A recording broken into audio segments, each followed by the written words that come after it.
Hello दोस्तों, tricks for all students में आप सभी का एक बार फिर से स्वागत है। दोस्तों, आज के इस वीडियो में हम इंडियन पॉलिटिकल थॉट की यूनिट 5th को पढ़ेंगे, यानी कि 5वीं यूनिट को आज हम पढ़ने जा रहे हैं। इसमें हमें पढ़ना है अगाना सुत्त, जो कि दीघ निकाय का एक चैप्टर है। उसमें जो राजत्व का सिद्धांत दिया गया है उसको कवर करना है।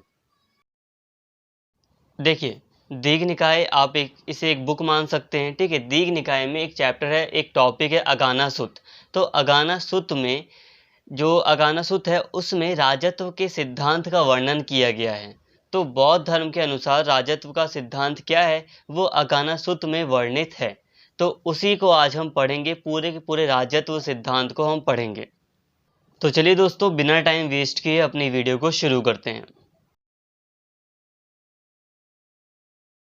बौद्ध परंपरा की उत्पत्ति महात्मा बुद्ध की शिक्षाओं से हुई है, जो प्राचीन भारत के महान दार्शनिक और समाज सुधारक थे। जहाँ धर्मशास्त्र और अर्थशास्त्र की परंपराएं हिंदू दर्शन से जुड़ी थी, बौद्ध परंपरा हिंदू विचार पद्धति से दूर हटी हुई है। देखिए दोस्तों, बौद्ध धर्म की जितनी भी यानी कि बुद्ध धर्म की जितनी भी मान्यताएं हैं वो महात्मा बुद्ध से जुड़ी हुई हैं। महात्मा बुद्ध की जितनी भी शिक्षाएं थी उसी से जो बौद्ध धर्म है, जो बौद्ध धर्म की परंपराएं हैं वो बनी हैं, वो चलती आ रही हैं। और जो धर्मशास्त्र और अर्थशास्त्र थे, धर्मशास्त्र मतलब जो मनु का जो धर्मशास्त्र था, मनुस्मृति वगैरह, और अर्थशास्त्र मतलब जो कौटिल्य ने जो बुक लिखी थी अर्थशास्त्र। तो दोनों को ही अभी हमने पढ़ लिया है और ये दोनों ही हिंदू विचारों से जुड़ी हुई थी, हिंदू दर्शन से जुड़ी हुई थी। दूसरी तरफ जो बौद्ध परंपरा है, बौद्ध धर्म में जो परंपराएं हैं, जो रीति रिवाज वगैरह हैं, जो विचार हैं, वो हिंदू विचार से दूर हैं, मतलब हिंदू विचार से अलग हैं। तो दोस्तों, यहाँ तक आपको समझ में आया होगा। अभी हमने बहुत ही ना के बराबर थोड़ी सी बात की है। अब अगर हम एक बार फिर से सिलेबस को देखें तो आपके सिलेबस में हमें बस राजत्व का सिद्धांत पढ़ना है। यूनिट 5th में हमें बौद्ध परंपरा के अंतर्गत राजत्व के सिद्धांत को पढ़ना है। मतलब ये कि राज्य की उत्पत्ति किस तरह से हुई है, राज्य के बारे में ही हमें सारी बातें पढ़नी हैं। तो बुद्ध धर्म क्या था, या बुद्ध धर्म का उदय किस तरह से हुआ, उसकी उत्पत्ति किस तरह से हुई, महात्मा जो सिद्धार्थ थे, जो राजकुमार सिद्धार्थ थे, वो बुद्ध कैसे बने, और बुद्ध धर्म की क्या नैतिक मान्यताएं हैं, क्या करना चाहिए क्या नहीं। अब देखिए, ये सारी बातें आपको पहले से ही पता हैं और ये सारी बातें आपके सिलेबस का हिस्सा भी नहीं है। अभी मैंने सिलेबस की बात की जिसमें आपको सिर्फ समझना है कि राजत्व का सिद्धांत क्या है। आप बौद्ध धर्म को समझने में आप अपना टाइम ज़्यादा वेस्ट ना करें। आपको ये बातें बौद्ध धर्म की पहले भी थोड़ी बहुत पता होंगी, बौद्ध धर्म से रिलेटेड। तो हम अब अपने सिलेबस के अकॉर्डिंग मेन टॉपिक की बात कर रहे हैं कि राजत्व का सिद्धांत बौद्ध धर्म की यानी कि बौद्ध परंपरा के अनुसार क्या है। तो आप मेरी बात समझ पा रहे होंगे। तो चलिए अपने मेन टॉपिक की बात करते हैं। तो बौद्ध परंपरा के अनुसार राज्य की उत्पत्ति किस तरह से हुई है, अब हम इसकी बात कर रहे हैं। बौद्ध परंपरा के अंतर्गत राज्य या राजा की उत्पत्ति का जो विवरण दिया गया है वह सृष्टि के विकास के विवरण के साथ निकट रूप से जुड़ा हुआ है। बौद्ध धर्म के एक महत्वपूर्ण ग्रंथ दीघ निकाय में लिखा है कि जब उच्च कोटि के चावल की पैदावार और उपभोग का चलन शुरू होता है तो लोग शारीरिक रूप से बलशाली हो जाते हैं। इससे सब स्त्री पुरुषों के मन में घर बनाने की उत्कट इच्छा पैदा होती है ताकि वे बहुत सारा चावल संचित कर सकें। चारों ओर चावल की मांग होने पर अभाव की स्थिति पैदा हो जाती है, मतलब कमी की स्थिति पैदा हो जाती है। अभी मैं आपको सारी बातें समझाऊंगा, बस थोड़ी देर ध्यान से सुनिए। अतः लोग चावल के खेतों को आपस में बांटने और अपने अपने खेत पर निशान लगाने का निर्णय करते हैं। अब कोई परधन लोलुप व्यक्ति अपने खेत पर कब्जा रखते हुए दूसरों के खेत से चोरी करने को लालायित होता है। इस पर दूसरे लोग उसे पकड़ लेते हैं और उसकी भर्त्सना करते हैं। भर्त्सना मतलब उसकी निंदा करते हैं। उससे वे यह वचन लेते हैं कि वह फिर ऐसा नहीं करेगा, परंतु वह झूठ बोल देता है, वह फिर चोरी करता है और पकड़ा जाता है। इस तरह चार बुराइयों का आविर्भाव होता है, मतलब चार बुराइयां सामने आती हैं: चोरी, भर्त्सना, मिथ्या वचन और हिंसा। देखिए दोस्तों, अभी हम जितने भी विचारकों वगैरह के बारे में पढ़ रहे हैं, हमने मनु के धर्मशास्त्र को पढ़ा था, कौटिल्य के अर्थशास्त्र को पढ़ा था। इसके अलावा अभी हमने वेस्टर्न जो थिंकर्स हैं पॉलिटिकल, उनको भी पढ़ा था। तो सब ने अपने अपने विचारों को प्रस्तुत किया है और अपने अपने विचार रखे हैं कि किस तरह से राज्य की उत्पत्ति हुई है। वेस्टर्न अलग कहते हैं, जो वेस्टर्न पॉलिटिकल थिंकर है वो अलग बातें करते हैं थोड़ी, और जो मनु हैं, कौटिल्य हैं, वो अलग तरह से बताते हैं कि इस तरह से राज्य की उत्पत्ति हुई, राजा की उत्पत्ति हुई थी। तो उसी तरह बौद्ध परंपरा में भी राज्य की उत्पत्ति का वर्णन किया गया है, जिसको अभी हम पढ़ रहे हैं। देखो, बौद्ध परंपरा में कहा गया है कि राज्य की उत्पत्ति तब होती है जब चावल की पैदावार बढ़ जाती है, जब उच्च अच्छी कोटि के चावल की पैदावार बढ़ जाती है, लोग उसका खाने का मतलब सेवन करते हैं, खाते हैं, जिससे वो काफ़ी ताकतवर हो जाते हैं लोग। जब वो लोग ताकतवर हो जाते हैं, चावल की पैदावार बढ़ जाती है, तो लोगों के मन में एक इच्छा जागती है कि वो घर बनाएं जिसमें वो चावल को अच्छे से रख सकें। लेकिन चावल की मांग समय के साथ बढ़ जाती है। जब डिमांड बढ़ जाती है तो कमी पैदा हो जाती है, कमी की स्थिति पैदा हो जाती है, अभाव की स्थिति पैदा हो जाती है। इसलिए लोग क्या करते हैं, अब जब चावल की कमी हो जाती है तो लोग सोचते हैं कि चलो अब हम अपने अपने खेतों को मतलब बांट लेते हैं, हम अपने अपने खेतों पर निशान लगा लेते हैं कि ये वाला खेत मेरा है, वो वाला किसी और का, और वो वाला किसी और का। मतलब अब लोग क्या करते हैं कि अपने खेतों को बांट लेते हैं ताकि जो कमी की स्थिति थी उससे वो दूर हो सकें, अब चावल की जो मांग थी उसकी पूर्ति हो सके, इसीलिए लोग अपने अपने खेतों को आपस में बांट लेते हैं। बट उनमें से कोई जो लालची व्यक्ति होता है वो अपने खेतों से तो फ़ायदा उठा लेता है, अपने खेत का अनाज तो वो अपने घर में ले ले जाता है, बट बगल में या दूसरे के जो खेत होते हैं वो उससे अनाज चोरी कर लेता है। अब ऐसे में होता ये है कि लोग उसको पकड़ लेते हैं कि तुमने हमारा अनाज चोरी किया है, और उसकी निंदा करते हैं, उसको मतलब बहुत कुछ कहते हैं। बट फिर वो झूठ बोल देता है कि अब मैं चोरी नहीं करूँगा, तो इससे वो छूट जाता है। बट फिर भी वो व्यक्ति दोबारा चोरी कर लेता है। तो इससे होता ये है, इस प्रक्रिया से होता ये है कि समाज में कुछ बुराइयां आ जाती हैं। पहले क्या था, लोग मिल बांट कर खा रहे थे चावल वगैरह की, यहाँ पर जो मैं बौद्ध परंपरा के अकॉर्डिंग बात कर रहा हूँ, तो चावल वगैरह की जो खेती वगैरह थी पहले मिल बांट कर हो रही थी। पर धीरे धीरे कुछ बुराइयां आ जाती हैं समाज में, जैसे कि चोरी, भर्त्सना, मिथ्या वचन और हिंसा। तो ये चार बुराइयां आ जाती हैं, जिसके कारण लोग कोशिश करते हैं कि अब इन बुराइयों पर नियंत्रण किस तरह से स्थापित किया जा सके।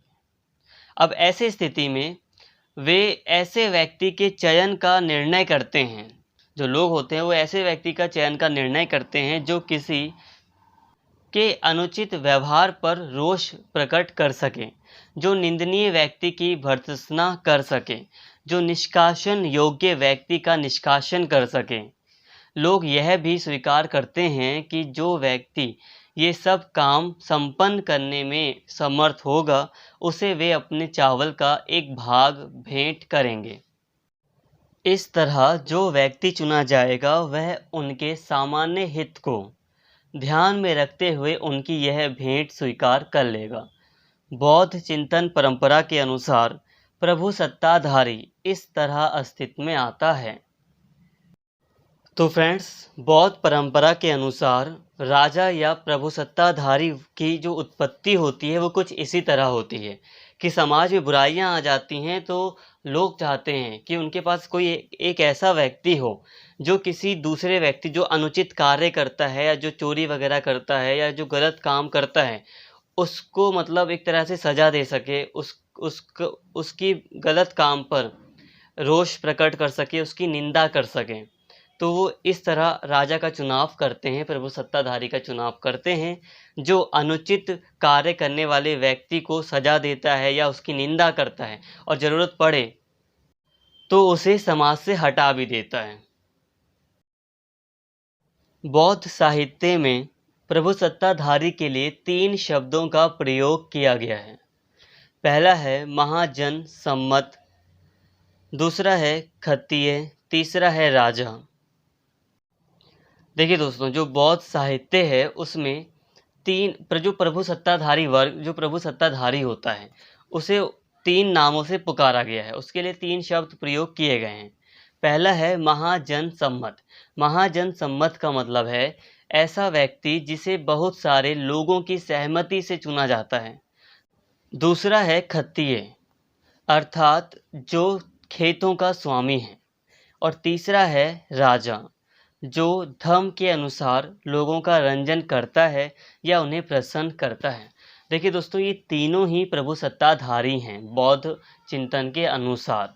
ठीक है, यहाँ पर 3 नाम इसलिए दिए गए हैं कि कई बार ऐसे व्यक्ति को चुना जा सकता था जो सभी लोग जिसे चाहते हों, और कई बार ऐसे व्यक्ति को प्रभु सत्ताधारी वर्ग के रूप में चुना जाता था जो जिसके पास ज़्यादा खेत होते थे। और राजा, कोई ऐसा व्यक्ति जो काफ़ी लोगों को प्रसन्न करता रख सकता था, या जो मतलब धर्म के अनुसार यानी कि धर्म के रास्ते पर चलते हुए प्रजा को संभाल सकता था, उसे राजा कहा गया। तो ये 3 शब्द बौद्ध साहित्य में प्रयोग किए गए थे प्रभु सत्ताधारी के लिए। इस तरह बौद्ध चिंतन के अंतर्गत राज्य की उत्पत्ति का जो विवरण मिलता है वह पश्चिमी चिंतन से जुड़े सामाजिक अनुबंध की परिकल्पना से मिलता जुलता है। इसका सारांश यह है कि शुरू में राज्य का अस्तित्व नहीं था, लेकिन जब कुछ लोगों की अदम्य लालसा के कारण जनसाधारण के लिए अपने परिश्रम के फल को सुरक्षित रखना संभव नहीं रहा, तब उन्होंने अपनी रक्षा के लिए परस्पर सहमति से राज्य का निर्माण किया। देखिए दोस्तों, बौद्ध चिंतन में यानी कि बौद्ध परंपरा में राज्य की उत्पत्ति का जो भी विवरण दिया गया है, राज्य की उत्पत्ति के बारे में जो भी बातें की गई हैं, वो पश्चिमी जो वेस्टर्न जो फिलॉसफर हैं, उन्होंने जो सोशल कॉन्ट्रैक्ट सामाजिक अनुबंध का जो सिद्धांत दिया है उससे मिलता जुलता है। अब देखिए, पश्चिमी बहुत सारे लेखक रहे हैं जिन्होंने सामाजिक अनुबंध के अंतर्गत कहा है कि जो राज्य है उसका पहले कोई अस्तित्व नहीं था, पहले लोग मिलजुल कर रह रहे थे। उसी तरह बौद्ध परंपरा में भी कहा गया है कि राज्य का पहले कोई अस्तित्व नहीं था, लोग पहले भी मिलजुल कर रह रहे थे। बट क्योंकि कुछ समाज में लालची लोग आ जाते हैं, अब उनकी लालच के कारण चोरी वगैरह होने लगती है, कुछ बुराइयां आ जाती हैं। उस बुराई को खत्म करने के लिए या अपने जो उनकी जो संपत्ति होती है लोगों की, उसको सुरक्षित रखने के लिए, अपनी रक्षा करने के लिए लोगों ने सहमति से राज्य का निर्माण किया। बौद्ध परंपरा और जो वेस्टर्न जो फिलॉसफर्स हैं, उनका जो सामाजिक अनुबंध का सिद्धांत है, ये दोनों सेम हैं। मतलब ये काफ़ी निकट रूप से एक दूसरे से जुड़े हुए हैं। राज्य की उत्पत्ति के बारे में बौद्ध दृष्टिकोण हिंदू चिंतन से जुड़ी मात्स्य न्याय की परिकल्पना से सर्वथा भिन्न है। मनु के मानव धर्मशास्त्र, कौटिल्य के अर्थशास्त्र और महाभारत के अनुसार जब धरती पर कोई दंड की शक्ति धारण करने वाला शासक नहीं होता, तब बलशाली निर्बल को सताने लगता है। देखिए दोस्तों, अब बौद्ध धर्म में यानी कि बौद्ध परंपरा में जो राज्य की उत्पत्ति के बारे में बताया गया है कि स्टेट का ओरिजिन किस तरह से हुआ, वो जो हिंदू दृष्टिकोण रहे हैं, जैसे कि कौटिल्य का अर्थशास्त्र और मनुस्मृति वगैरह रही है, और महाभारत, इससे अलग है। मनुस्मृति में यानी कि मानव धर्मशास्त्र में, कौटिल्य के अर्थशास्त्र में और महाभारत में यहाँ पर कहा गया है कि जब कोई भी राजा नहीं था, जब कोई ऐसा व्यक्ति नहीं था जो किसी दूसरे व्यक्ति को दंड दे सके, अपराधी को दंड दे सके, जब कोई ऐसा शासक नहीं था, तब मात्स्य न्याय फैला हुआ था। मतलब जो निर्बल व्यक्ति था वो बलशाली के द्वारा सताया जाता था। बलशाली वाला व्यक्ति जो ज़्यादा ताकतवर था, वो कमज़ोर व्यक्ति को सताता था। जैसे खुले समुद्र में हर बड़ी मछली अपने से छोटी मछली को चबा जाती है। इस तरह मोटे तौर पर हिंदू शासन सिद्धांत के अंतर्गत मनुष्य की स्वाभाविक दुष्प्रवृत्ति को राज्य की उत्पत्ति का मूल कारण माना जाता है। अब देखिए दोस्तों, जो हिंदू शासन के जो सिद्धांत रहे हैं, हिंदू ग्रंथों में जो राज्य की उत्पत्ति का जो सिद्धांत रहा है, उसमें माना जाता है कि जो मनुष्य की जो स्वाभाविक प्रवृत्ति थी वो बेकार थी। दुष्प्रवृत्ति के कारण मनुष्य की जो दुष्प्रवृत्ति थी, बेकार इच्छा थी, बेकार जो आदतें थी, उसके कारण राज्य का जन्म हुआ है। और इस दुष्प्रवृत्ति के दमन के लिए दंड की शक्ति को से मंडित राजा का आविर्भाव हुआ, मतलब कि राजा का उदय हुआ।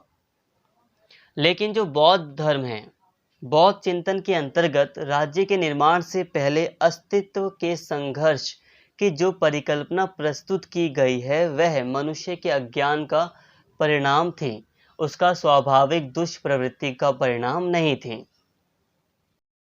तो दोस्तों आप समझ पा रहे होंगे कि जो मनुस्मृति वगैरह थी, महाभारत थी, कौटिल्य का जो अर्थशास्त्र था, इसमें कहा गया कि राज्य की उत्पत्ति से पहले बलशाली व्यक्ति निर्बल को सताता था, कमजोर व्यक्ति को सताया जाता था। और इस तरह इसमें कहा गया एक तरह से कि मनुष्य के अंदर पहले से ही दुष्प्रवृत्ति थी, इस कारण से समाज में अराजकता फैली हुई थी, मतलब ये बेकार स्थिति थी। और लोगों को फिर सुरक्षा प्रदान करने के लिए राजा का उदय हुआ, उत्पत्ति हुई। पर जो बौद्ध धर्म के जो अनुसार अगर हम बात करते हैं तो इसमें कहा गया है कि लोग पहले मिलजुल कर ही रह रहे थे। लोगों के अंदर पहले कोई दुष्प्रवृत्ति नहीं थी, लोग मिलजुल कर ही आपस में रह रहे थे, मतलब खाना पीना मिलजुल कर ही खा रहे थे, वो चावल वगैरह बांट कर ही अपना खाते थे। बट धीरे धीरे फिर लालची लोग आ गए, लोगों के मन में लालच आ गया, इस कारण से कुछ बुराइयां आई समाज में, जिसके बाद राज्य का उदय हुआ, राजा की उत्पत्ति हुई। बौद्ध परंपरा में यह विश्वास किया जाता है कि यदि मनुष्य को उचित मार्गदर्शन प्राप्त हो तो लोग अपने सहचरों के लिए बलिदान करने में भी संकोच नहीं करेंगे। तो फ्रेंड्स, यहाँ पर बौद्ध परंपरा में कहा जा रहा है कि जो समाज में बुराइयां आई थी वो भी बस इसीलिए आई थी क्योंकि मनुष्य के अंदर अज्ञान था, मनुष्य को नॉलेज नहीं थी, इसलिए वो बुराइयां सामने आई थी। और जब मनुष्य के अंदर ज्ञान मतलब डाल दिया जाएगा, मनुष्य को ज्ञानी बना दिया जाएगा, तो मनुष्य अपने आप ही एक दूसरे के साथ मिलजुल कर रहेंगे। तो दोस्तों, यहाँ तक हमने राज्य की उत्पत्ति को पूरी तरह पढ़ लिया और यही हमारा मेन टॉपिक था। अब बस हम यहाँ पे थोड़ा सा समझ रहे हैं कि सदाचार के नियम के बारे में। अब देखिए, बौद्ध धर्म ग्रंथों के अंतर्गत राजा और प्रजा दोनों के लिए उचित व्यवहार के नियम निर्दिष्ट किए गए हैं, मतलब एक अच्छे व्यवहार के लिए कुछ नियम बताए गए हैं। जिन 4 बुराइयों के आविर्भाव के कारण राज्य के निर्माण की आवश्यकता पैदा हुई, उन्हें रोकने के लिए बौद्ध धर्म में सदाचार के 5 नियम निर्धारित किए गए हैं। इन्हें पंचशील की संज्ञा दी गई है। देखिए दोस्तों, जिन बुराइयों के कारण राज्य की उत्पत्ति होती है बौद्ध धर्म के अनुसार, उन बुराइयों पर रोक लगाने के लिए बौद्ध धर्म में कुछ नियम निर्धारित किए गए हैं सदाचार के। तो 5 नियम हैं जिनको पंचशील कहा जाता है। प्रत्येक मनुष्य को सुख में और चिंता मुक्त जीवन जीने के लिए इन नियमों का पालन करना चाहिए। ये नियम है, पहला है अहिंसा, किसी प्राणी के प्राण ना लेना। दूसरा है अस्तेय, यानी कि पराये धन को हाथ ना लगाना। तीसरा है अनासक्ति, यानी कि भोग विलास से दूर रहना। भोग विलास आप समझ पा रहे होंगे, ऐशो आराम से दूर रहना। चौथा है सत्य में निष्ठा, मतलब कभी झूठ ना बोलना। और पांचवा है व्यसन का त्याग, जो मादक द्रव्य होते हैं, मतलब जो बेकार चीज़ें होती हैं उनका सेवन ना करना, जो नशीले पदार्थ वगैरह होते हैं वो सब। तो दोस्तों, ये सदाचार के नियम थे जो कि सभी के लिए थे, चाहे वो राजा हो चाहे वो प्रजा हो, सभी के लिए ये 5 नियम थे जिन्हें पंचशील की संज्ञा दी गई है। तो दोस्तों, आज की इस वीडियो में हमने पूरा का पूरा जो मेन टॉपिक था उसको कवर कर लिया है। मेन टॉपिक यही था आपके सिलेबस के according, the theory of kingship. आपके सिलेबस में दिया गया था कि आपको 5th यूनिट में द थ्योरी ऑफ किंगशिप को पढ़ना था बौद्ध परंपरा के अकॉर्डिंग, जिसको आपने पूरी तरह पढ़ लिया है। तो friends, the theory of kingship यही था कि किस तरह से प्राकृतिक दशा में लोग बिल्कुल एक साथ मिलजुल कर रह रहे थे, चावल का उत्पादन वगैरह हो रहा था, और फिर जैसे ही चावल की उत्पत्ति बढ़ जाती है, लोग उसे अपने घरों में रखना शुरू करते हैं, फिर एक दिन उसकी कमी हो जाती है, लोग अपने खेतों का बंटवारा कर लेते हैं, और फिर चोरी वगैरह जैसी बुराइयां समाज में आ जाती हैं, और इसी तरह से फिर ऐसे व्यक्ति का चुनाव होता है जो इस अनुचित कार्य पर प्रतिबंध लगा सके, चोरी वगैरह को रोक सके।